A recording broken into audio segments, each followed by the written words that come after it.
like to start asking both of you about the genesis of this story and how the project came together.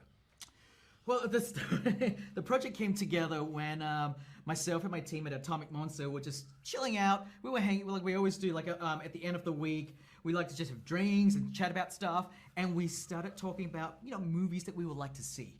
And as always, our conversation in one way or another will end up talking about a killer doll movie, and really the seed of Megan really did come from that conversation, and we thought, wouldn't it be great to make a movie where it's Annabelle meets the Terminator, So like you start off with like this android doll that is there to kind of help you out, but because of her more zealot personality and nature of trying to protect the person that she's paired to, you start to see the darker side of her. That was the genesis, and we brought it to Jason at Blumhouse, and these guys just took a liking to it. Yeah, we obviously have known James for a long time since we did Insidious together, and when we get a phone call from James that he has a scary movie, that's already good. But then a scary doll movie, we were predisposed to like the script before we read it. And what can you say of Akela Cooper and the work that she did with the script? Akela did an amazing job. I mean, I worked with her to sort of crack the story. But so once we had that sort of foundation of the rough layout of the story, she just went off and she had fun with it. I told her, don't hold back, just go as nuts and go as crazy as you can. But just remember to make sure that the human aspect of it, the human relationship within the family dynamic is important. And I think, we can have all this crazy, scary thing happen, but the family stuff, the human aspect of it needs to work well for the horror to really play. And that's what Kayla is very great at doing. And one of my favorite things about the movie is the tone that she's got, where it's scary, but it's also really fun and funny, which is really hard to do, easy to do, hard to do well. And I think she does a terrific job at that. And then you had, of course, find the right director. What do you think Gerard brought to this? Well, Gerard definitely brought his New Zealand sensibility. I love Gerard. Jason and I, we are huge fans of his first movie, Housebound, where it literally has a similar tone, right? It's a haunted house genre that plays with a haunted house trope, but he kind of like spin that on its head a little bit, and he leaned into the comedy of that as well, or the humor, I should say, not comedy.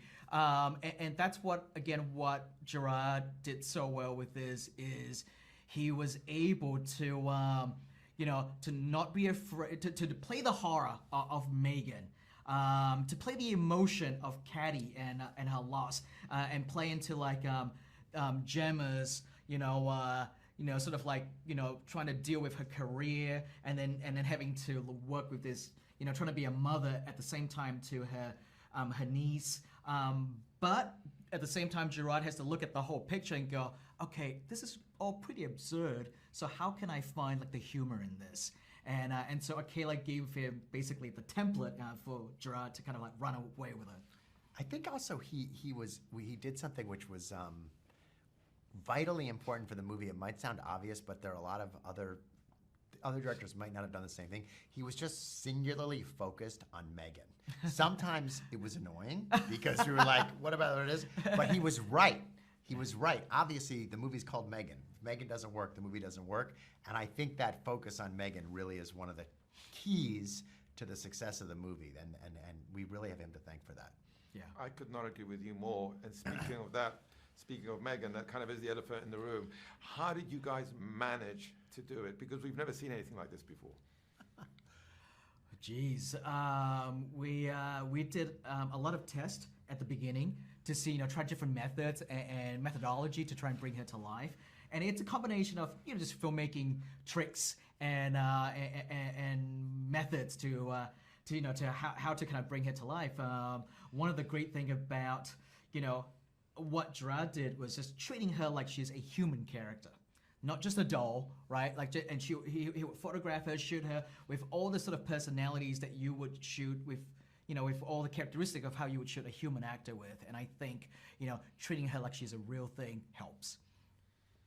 Yeah, and we wanted the audience to have, I think one of the things that's fun about it is the way that we created her is when you're watching her, your mind keeps tricking you into thinking that she's a real person, and then Yeah, you're right. reminded very specifically that she is not. And I think that's one of the fun things of the ride of the whole movie. Speaking of the real people, I thought Alison was brilliant as Gemma. What can you say about her? Well, I've known Allison for a long time. We were friends, and then she did get out, and so I got to know her through a professional lens. And she's a great actress. She's really passionate about acting and the craft of acting. She's also a great partner to us off screen. We have a great relationship like that. We offered her a bunch of movies after Get Out, and this is the first one she said yes to, and hopefully we'll make a lot more with her. But she's been a great partner to us. Yeah, no, she has a great range in the sense that she's playing a character who's so career driven, right? But at the same time, she has this sort of struggle and dig down to find the sort of the parental side of her, like the motherly side, to take care of this child that has just been dumped into her lap. And I think Allison is really good at sort of like walking that fine rope of like, oh, I gotta be strong here, but then I need to be soft. I need to be more compassionate with the little girl to try and break through to her. And Allison was very great at representing that. Speaking of the little girl, what a talent Violet is as Katie, right? Yeah, Violet is amazing. Like she just captured the vulnerability that the character needed for this role. Totally. You obviously didn't listen to that warning about not working with kids and dogs on this one. Right? Kids and dogs and dolls, right? We rarely listen to that warning, right? You were mentioning before, we're talking about the tone, which I think is one of the greatest things of this film. Ronnie Cheng gives us some humor there that I find invaluable. I love that you bring up Ronnie Chen. Big fan of Ronnie's. I love his stand-up stuff. He is such a character. And he makes the boss character so much fun to watch. And I think, like Jason and I, we're big fans of Ronnie, and to be able to work with him on this is great. And you shot the film on location. I mean, in Canada and New Zealand. How was that experience? It was good. It was great. We had a great experience in New Zealand. A great crew there. It was helpful. Gerard made a big difference. Gerard made it happen more easily. But overall, we had a great experience. Yeah, I mean, between New Zealand and Australia, we've got a really great sort of film crew down there, and so we sort of cross-pollinate on each other's project down there, and we've got a really good team. So I was really happy that we were able to take it to New Zealand. And the film is visually stunning. I mean, I thought Simon did a great job as DP. Yeah, I thought so yes, too. yeah. We did too. Yeah. So the movie is entertaining. It's creepy. It's scary. It's fun. I mean. But it also talks about some interesting themes that have to do with our relationship with technology and our dependence on it, right? It truly is, and again, that's why we think the movie works as well as it does, is because it's not just a scary movie. Like all great horror films, they have something to say, right? It's a great reflection of the horror genre always. It's a great reflection of the time that they're made in, and all the good ones actually have some kind of social commentary to them. And of course, in this film, it is about our obsession and our fixation with technology and how we rely on it so much, so constantly. And so here's a movie with a character with this young kid who builds such a dependent relationship with this artificial doll, and she sees this thing as a real life substitute to the parents that she lost at the start of the film, and it's a great commentary, and I feel like that's another thing that the movie did really well to kind of talk about all that stuff. Yeah, it shows how AI can be great and incredible for us, and also not. And also very dangerous and not good. In that sense, how would you describe your own relationship with technology? I mean, are you technologically savvy people? I like to think that I am to some degree. I know I'm very dependent. I'm hooked on my phone and my computer and my iPads, so it's kind of hard to not be. I'm hooked on it too. I wish I was less hooked, but I'm pretty hooked. So here we have Atomic Monster and Blumhouse teaming up together. I think the fans are very excited about that. How did that all work out?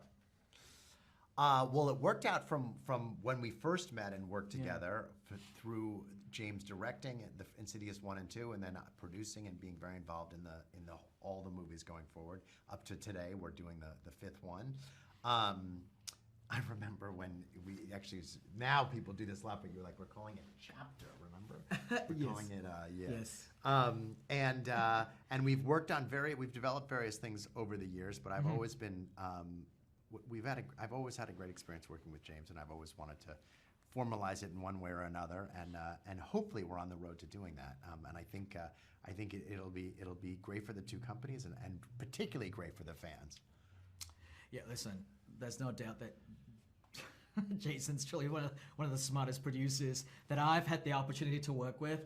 When I went off to start Atomic Monster, one of the things I did was like, I'm going to copy what Jason's doing. I'll look over and go, I'm going to write this down. You know what I mean? Like, you copy from the best, right? And I've always admired what Jason did, and and how he's got a very good instinct about things, and that's one of the things I love about him is he's very much an old school producer in the sense of he recognizes talent, he knows how to do it, but then he approaches it in a very modern way, and I like that, and I see that as a great sort of like model for me, and I always said, oh, you know what, if I do Atomic Monster, I don't mind being like the bastard stepchild of what Jason's doing.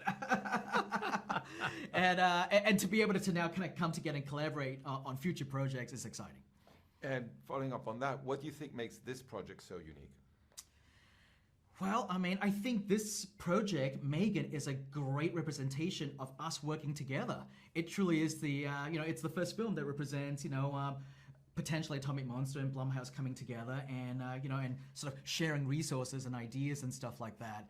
I hope that they could be many more Megans. At least that's the hope. Yeah, but I also think that there definitely will be. Hopefully there'll be more Megans, but there's definitely going to be. We're working on one, but there's going to be more films about, especially horror movies about AI. And what I think is special about this movie is it's kind of the first one about AI today. There have been what AI was 15 and 20 and 30 years ago is not nearly as threatening as what it is today. And I think we'll see more movies like this. But what's special about this is it's the first one. Both of you are total giants in the genre. And the fact of the matter is that this is a genre that has fascinated viewers since the dawn of cinema. Yes. Dawn of storytelling. Absolutely. Yeah. And before that, the dawn of storytelling. Yeah. Why do you think we like to experience that communal sensation of going into a place, getting scared? And we've been doing it for centuries. Why is that? Well, my perspective is we love to go, to me, going to a horror movie or an action movie or any kind of movie that gets you to experience a whole bunch of different emotions is like a roller coaster ride. So you go into it, you see all this scary stuff, and it pushes you to the edge of sort of like mortality. It reminds you of all this other stuff. But then you're not actually in harm's way. You're sitting in a nice, comfy, dark room with the air conditioning on. You're eating your popcorn and drinks, right? But you let your imagination run wild. You get to go into the places that the filmmakers take you to, but you're still in the comfort of your own, like in the seat, right, in the theater, and you get to share that fun experience with the strangers in the room, and you guys are laughing together, screaming together.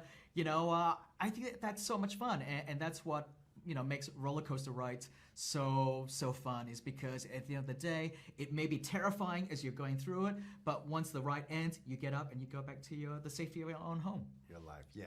I totally agree with everything James said. I think horror, in a certain way, it makes the world feel safer. Whether it's a movie or a book or whatever it is that you're reading or watching, these scary things happen to other people, not you, and you can close the book, you can walk out of the movie theater, you can completely control it, and somehow that helps us digest the real fears that are out there in the world. It's very strange. When the more chaotic the world is, the better horror often does, and I think it's a result of what we're both talking about. So just to wrap up and following up on what you were saying, Jason, what scares you in real life? The real world. The real world. I've always said everything in the real world. I always said Donald Trump. And he's still scary. He's still scary. He's this much less scary today, but he's still scary. He hides in Jason's closet at night. Does. And he peeks out. Like, when I close my eyes, that's who I see in my nightmares.